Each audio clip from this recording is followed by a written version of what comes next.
반갑습니다. 미세스 N입니다. 모든 심리적인 문제의 가장 보편적인 치유법이 바로 사랑이에요. 그렇지만 그 사랑의 방식과 시기가 꼭 맞는 것은 아니죠. 대신에 누군가가 우리를 온전하게 봐주고 또 소중히 아껴주는 그런 경험을 할 수 있다면 그건 정말 큰 축복이에요.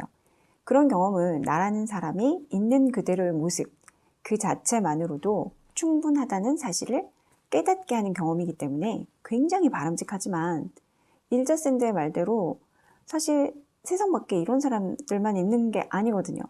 밖에 나가보면 세상은 정글이고 25명 중에 1명꼴로 소시오패스가 존재하고 또 우리가 알아보지 못하는 나르시시스트들은 또 얼마나 많이 있는지요. 어쨌든 그런 경험 없이 세상에 나와서 이런 사람을 우리가 마주치게 된다면 당연히 우리는 숨고 싶어지겠죠. 근데 이렇게 숨고 나면 그럼 더 좋아지고 편안해지느냐? 아니죠. 그보다는 더 외로워집니다. 외롭다가 다시 사람들 속에서 나오면 또 바로 숨고 싶어지고 시간이 지날수록 이 패턴이 계속 빨라지면서 더 자주, 더 깊이 수치심을 느끼게 되는 거예요. 설령 우리가 사회 속에서 있더라도 이 수치심을 감추기 위해서 가짜 나를 만들어내죠. 영국의 정신분석가 도널드 위니컷은 참 자기와 거짓 자기로 이를 구분했는데요. 소아과 의사이기도 한 그는 보니까 참 자기는 부모가 아이를 이렇게 바라보고 아이의 모든 감정과 표현을 이렇게 미러링 해줄 때 생겨나더래요. 이런 아이들은 참 자기를 이해하게 되고 안정적인 자기감을 형성을 했다는 거죠. 왜냐면 이런 미러링을 받은 아이들은 내가 남들이 나를 좋아할 만한 괜찮은 사람이야 라는 인식을 하게 되는 거거든요. 그런데 만약 부모가 이렇게 관심을 기울여 주지 않는다면 도움을 못 받는 거죠. 그러다 보면 조화로운 느낌 이런 거 경험 못 하는 거고 그 과정에서 내가 어떤 사람인지도 모르겠는 그런 경우도 있고요. 전에도 말씀드렸듯이 아이라는 존재는 혼자서 이렇게 스스로의 삶을 꾸려나갈 수 없는 존재잖아요. 삶을 양육자에게 의탁할 수밖에 없는 존재라는 거죠. 그러니까 아이는 살아남기 위해서 부모의 애정과 관심을 갈구하는 모습, 그런 자신의 욕구를 가진 자신의 모습을 아예 그냥 제거를 해버리는 거죠. 애초에 이런 것들이 필요하지도 않았던 것처럼 말입니다. 애어른 같아.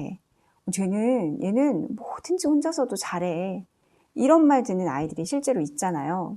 다 그렇지는 않겠지만 이런 유형의 대부분은 부모가 줄 수 없는 도움, 이런 것들은 아예 필요로도 안 하는 그런 식의 거짓 자기를 만들어내서 스스로 정서적 자립을 하고 부모가 바라는 모습대로 그렇게 혼자서도 잘하는 아이가 된 거예요. 지금 나는 사실 정서적 애정과 보살핌이 필요한데 애초에 받을 수 없기 때문에 아니면 표현했다가는 버림받을까봐 이런 두려움 때문에 표현을 하지 않는 거죠. 기분이 나쁘더라도 괜찮은 척하는 방식으로 욕구 자체를 아예 이렇게 억눌러 버리는 거예요.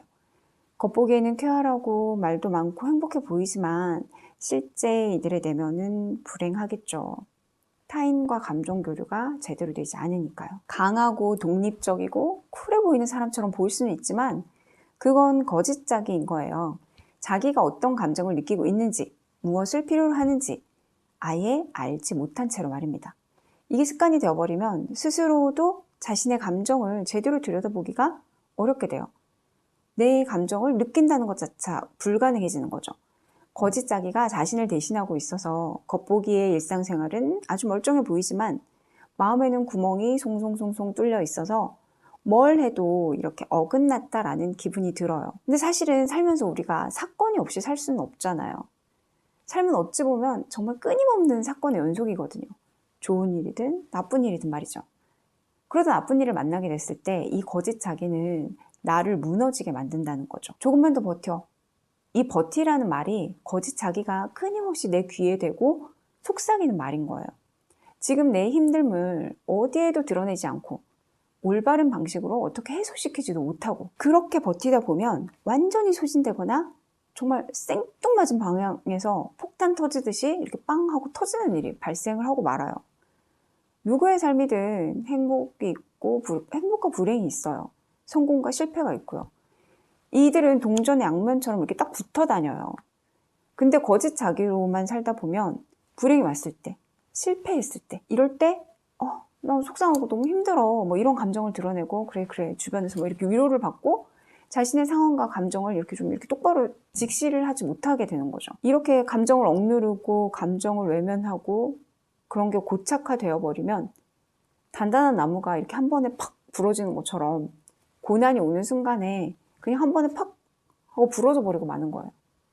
그래서 일자샌드는 있는 그대로의 나를 바라보는 것이 가장 먼저, 제일 먼저 진행되어야 한다고 말을 해요. 수치심을 해결하기 위한 것이 아니더라도 이 모든 마음의 문제들을 해결하기 위해서 가장 먼저 첫 번째로 해야 할 일이 바로 있는 그대로의 나를 바라보는 일이에요. 어린 시절에는 아직 아이라는 이름으로 나를 미러링 해주는 것을 우리가 좀 합당하게 받을 수도 있었지만 그러지 못 받았을 수도 있고요. 근데 우리가 성인이 되어서도 아이처럼 이렇게 나를 돌봐주고 미러링 해주는 사람만을 막 찾아서 헤맬 수는 없잖아요. 대신에 성인이 된 우리는 이제 내가 나를 정확하게 바라보고 읽어줄 수 있어요. 이제는 그럴 수 있게 됐어요. 내가 나에게 스스로 해줄 수가 있다는 거죠. 일자샌드가 권하는 그 중에 가장 첫 번째 방법이 바로 타인의 피드백을 수용하기입니다. 대부분의 감정을 이렇게 제대로 드러내지 못하는 사람들은 남이 나를 어떻게 생각하지? 어떻게 생각할까? 이런 것들을 너무 지나치게 의식하는 경우가 많아요.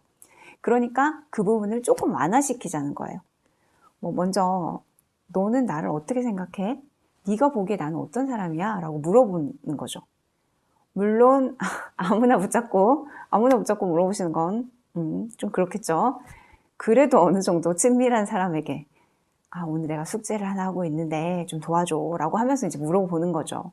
그러면 이제 긍정적인 피드백을 주는 사람도 있지만 부정적인 피드백도 와요. 그 부정적인 피드백 중에서 특별히 나한테 좀 약간 부끄럽고 수치심이 들게 하는 그런 피드백이 있다고 하면 바로 그게 이 자기감이 생겨난 자리 중에 빈자리 중에 하나로 예측을 할 수가 있어요.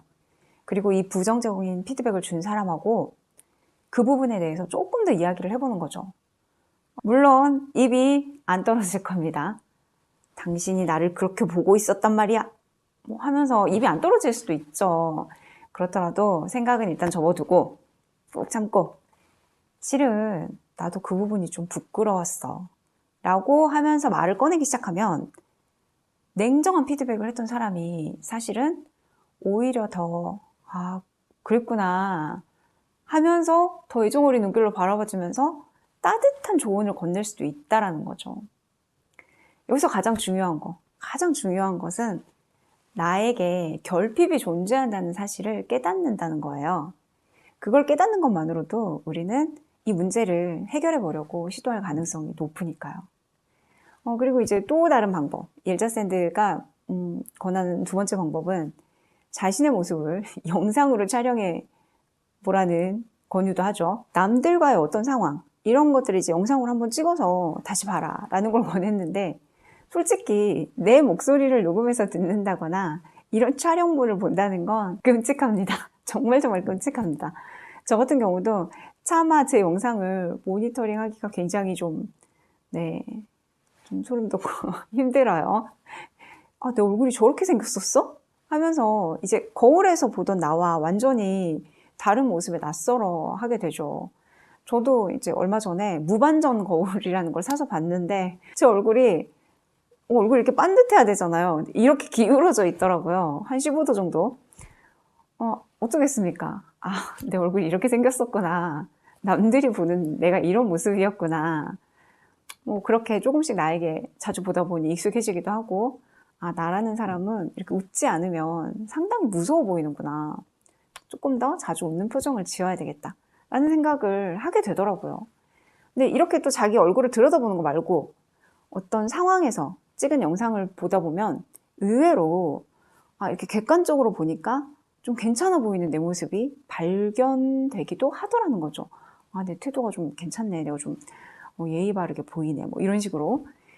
이렇게 나를 경험하고 느끼는 능력은 자꾸만 이렇게 훈련을 통해서 이렇게 향상시킬 수가 있어요. 나 자신을 좀 더 들여다보는 시간이 되는 거죠. 자주 해보고 자신의 내면에 이렇게 관심을 기울여 보는 거죠.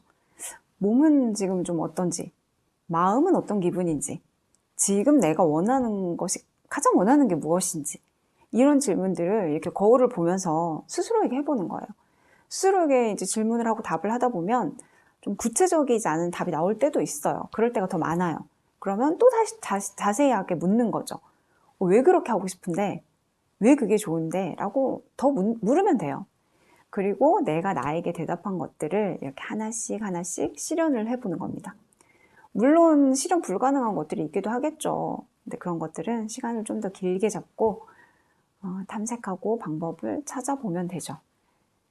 이렇게 우리가 수치심에 대한 어떤 저항력을 키우기 위해서 할 수 있는 것, 또 다른 것들을 알아보면 수치심으로 정말 다시는 떠올리고 싶지 않아 하는 기억들이 있나요? 있겠죠. 있습니다. 모두에게 다 있습니다. 그렇다면 이와 비슷한 종류의 새로운 경험에 대해서는 우리가 특히 약한 모습을 보이게 될 거라는 걸 예상할 수가 있습니다. 일저 샌드는 바로 이때 수치심이라는 거는 이렇게 누군가에게 탁 털어놓으면 치유가 된다라고 말을 해요. 단 애정 어린 눈빛이 꼭 필요하다라는 전제 조건이 붙는 거죠. 수치스러운 일을 이야기했을 때 부정적인 반응이나 막 나를 외면해버리거나 하지 않고 그 이야기를 고스란히 감당하고 들어주는 상황을 내가 경험해보는 것, 그게 굉장히 중요하다고 말을 하는데요. 그 상대를 찾는 게 사실은 가장 어려운 일일 수 있어요. 그런데 또 못 찾는다면 전문가에게 도움을 청하는 게 저는 가장 좋은 방법이라고 생각을 해요. 일반인보다 전문가가 더 나은 이유는 가까운 사람한테 그 이야기를 털어놨는데 오히려 내 수치심이 그 사람에게 전염돼가지고 그 사람도 막 이렇게 어쩔 줄 몰라 한다거나, 아니면 또 그 이야기를 듣고 그걸 좀 이렇게 그 사람 자체로 감당하기 힘들어하는 그런 사람이 있기도 하니까요. 사실은 전문가에게 털어놓는 것이 저는 가장 안전하다고 생각을 하고 있습니다. 그런데 또 이 수치심을 느끼는 순간이 사실은 너무 고통스럽고 너무 창피해가지고 털어놓는 게 불가능할 수도 있잖아요. 그쵸? 전문가에게든 누구에게든 정말 난 입을 떼서 말을 할 수가 없어, 이럴 수도 있잖아요. 그럴 때는 수치심을 방치하거나 이렇게 누르지 말고 아주 작은 거, 아주 요만한 것부터 시작을 해보는 거예요. 예를 들면 나를 온전하게 이해해주는 대상이 있다 라고 설정을 하고 생각을 하고 편지를 써보는 겁니다. 물론 붙이지는 않을 거예요. 이런 과정이 어떤 도움이 되냐면은 우리가 수치심을 느끼는 바로 그 지점에서 누군가가 온전하게 우리를 보아준다면 우리가 수치심에서 벗어날 수 있기 때문에 그 가상의 어떤 대상을 하나 만드는 작업인 거거든요. 일저 샌드는 치유를 경험하는 데 있어서 결코 늦은 때란 없다고 말을 합니다. 그러려면 사실은 나를 이렇게 온전하게 바라봐주는 정말 가깝고 친밀한 사람이 있어야 하는데요. 어떤 사람들하고 우리가 이렇게 가깝고 친밀한 관계로 지낼 것인가, 그것도 한번 생각해 봐야 되겠죠. 수치심도 전염이 돼요.